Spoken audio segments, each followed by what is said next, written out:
2020년 8월 6일 목요일 큐티 생명의 삶 오늘의 본문 로마서 7장 7절부터 25절까지 말씀입니다. 그런즉 우리가 무슨 말을 하리요? 율법이 죄냐? 그럴 수 없느니라. 율법으로 말미암지 않고는 내가 죄를 알지 못하였으니 곧 율법이 탐내지 말라 하지 아니하였더라면 내가 탐심을 알지 못하였으리라. 그러나 죄가 기회를 타서 계명으로 말미암아 내 속에서 온갖 탐심을 이루었나니 이는 율법이 없으면 죄가 죽은 것임이라. 전에 율법을 깨닫지 못했을 때에는 내가 살았더니 계명이 이름에 죄는 살아나고 나는 죽었도다. 생명에 이르게 할 그 계명이 내게 대하여 도리어 사망에 이르게 하는 것이 되었도다. 죄가 기회를 타서 계명으로 말미암아 나를 속이고 그것으로 나를 죽였는지라. 이로 보건대 율법은 거룩하고 계명도 거룩하고 의로우며 선하도다. 그런즉 선한 것이 내게 사망이 되었느냐? 그럴 수 없느니라. 오직 죄가 죄로 드러나기 위하여 선한 그것으로 말미암아 나를 죽게 만들었으니 이는 계명으로 말미암아 죄로 심히 죄되게 하려 함이라. 우리가 율법은 신령한 줄 알거니와 나는 육신에 속하여 죄 아래 팔렸도다. 내가 행하는 것을 내가 알지 못하노니 곧 내가 원하는 것은 행하지 아니하고 도리어 미워하는 것을 행함이라. 아멘.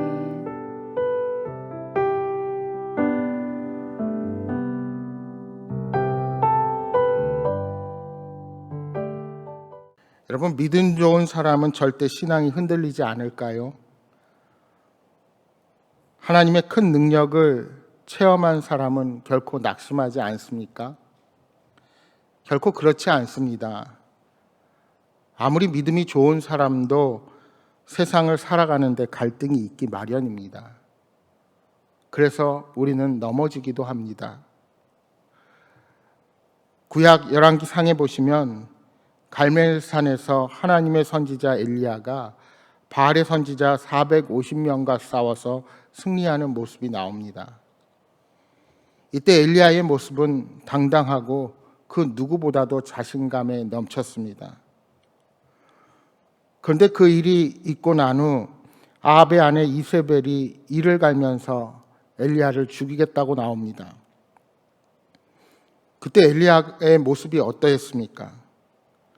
450명과 싸워서 이겼던 엘리야의 모습은 온데간데 없고 무서워서 도망쳐서 로뎀 나무 앞에 앉아 하나님께 어서 죽여달라고 웅얼거립니다.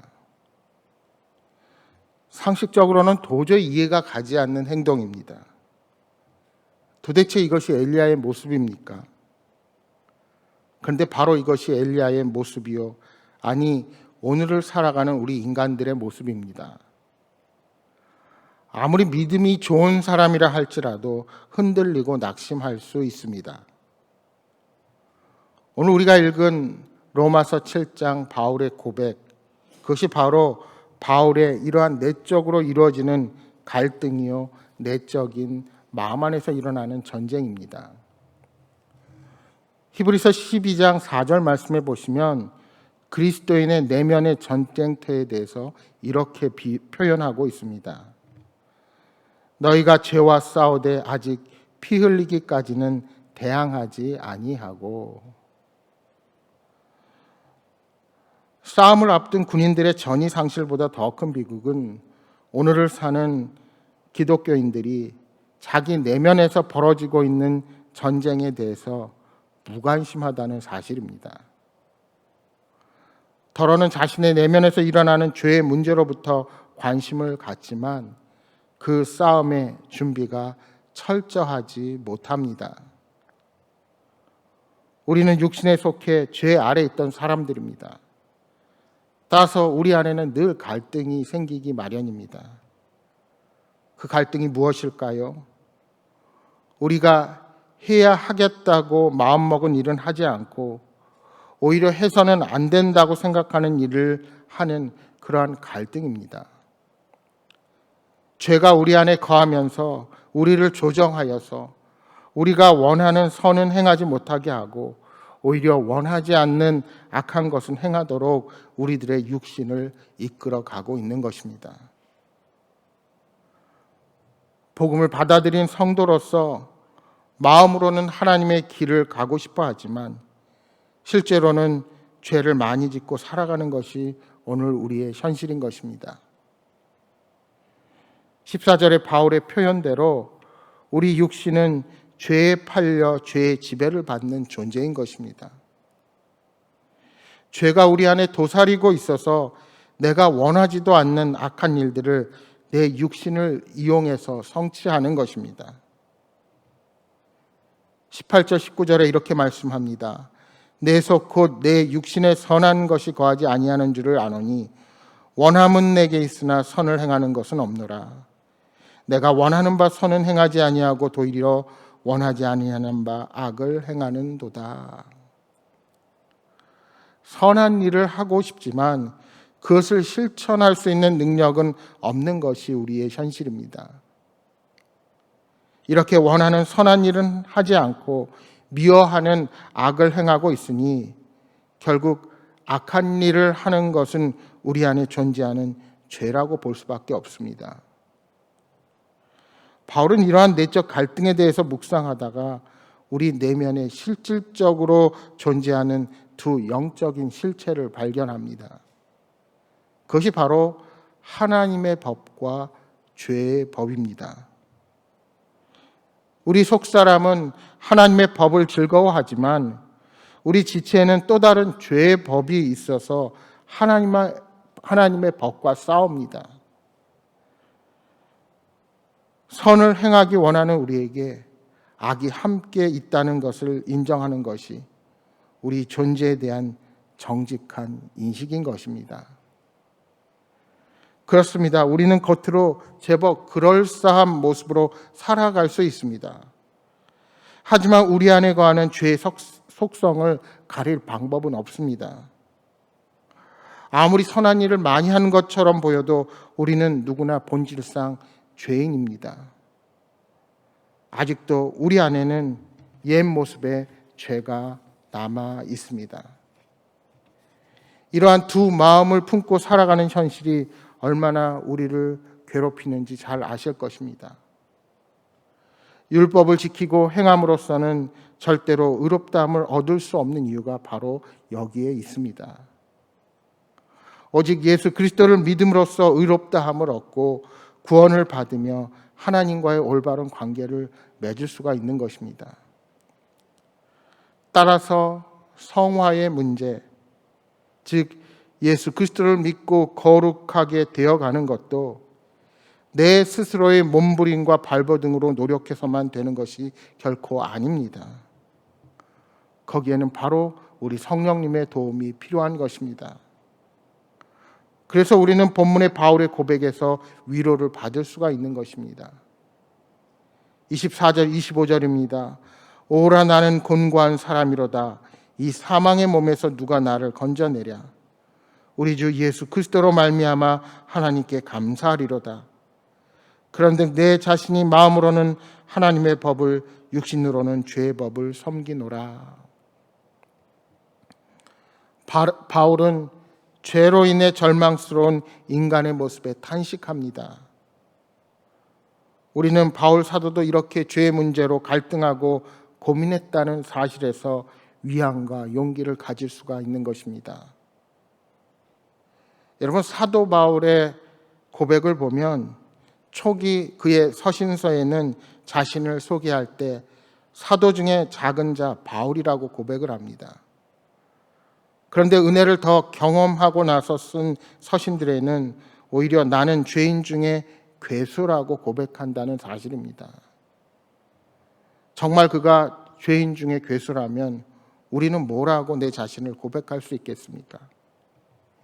이 바울의 탄식, 이 절규는 그만큼 하나님 앞에서 은혜를 받고 보니 내가 스스로 할 수 있는 것이 아니라 성령님께서 동행하셔서 이 모든 것이 가능했다는 고백, 즉 겸손의 고백이 마침내 가능하게 되는 것입니다. 여러분, 신앙생활을 오래 한 사람일수록 바울과 같은 고백, 그와 같은 갈등을 가져야 합니다. 당당하게 나는 이 정도면 너보다 낫다라고 생각하는 사람, 그 사람은 오히려 신앙의 초보자보다도 신앙적으로 더 위험한 사람입니다. 우리는 오라 나는 곤고한 사람이로다 하고 회개하는 사람이 되어야 합니다. 우리는 마음과 행동의 불일치 때문에 자기 자신을 정죄하거나 깊이 좌절해서는 안 됩니다. 오히려 자신의 모순적인 행동이 죄로 인한 것임을 깨닫고 죄 때문에 고민하는 것 자체를 감사할 수 있어야 합니다. 그것 자체가 우리가 신령한 율법의 영향을 받고 있다는 증거가 된다는 사실을 기억하시기 바랍니다. 바울은 복음을 전하면서 굶고 맞고 헐벗고 죽음의 위협까지 수없이 당한 그런 고난의 사람이었습니다. 하지만 이러한 외적 고난은 내적인 고통에 비해서는 아무것도 아니었던 것입니다. 그렇습니다. 우리들의 문제는 속사람입니다. 속사람만 강건하다면 외부의 위험과 고난이 우리에게 찾아온다 할지라도 얼마든지 능히 그것을 감당하고 이길 수 있습니다.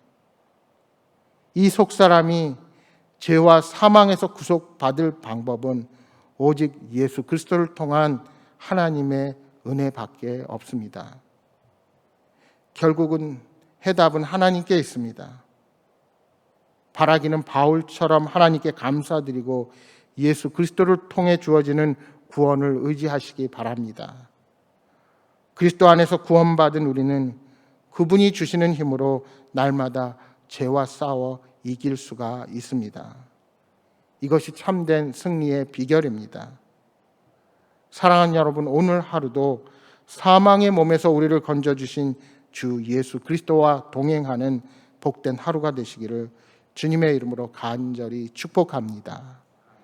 우리 함께 통성으로 기도하겠습니다. 주님, 아무리 발버둥 쳐도 선을 행할 능력이 제게는 없음을 고백합니다. 성령 하나님께서 주시는 힘으로만 승리할 수 있음을 아오니 오늘도 함께 하시고 셈을 허락하여 주셔서 죄 가운데 살아가는 어리석은 인생이 아니라 하나님의 사명을 받은 자로 복음을 위해 오늘도 힘차게 살아갈 수 있도록 인도하여 주옵소서하고 기도하시기 바랍니다. 또한 여러분 가져오신 간절한 기도의 제목 놓고 기도하시다가 돌아가시기 바랍니다. 함께 기도하겠습니다.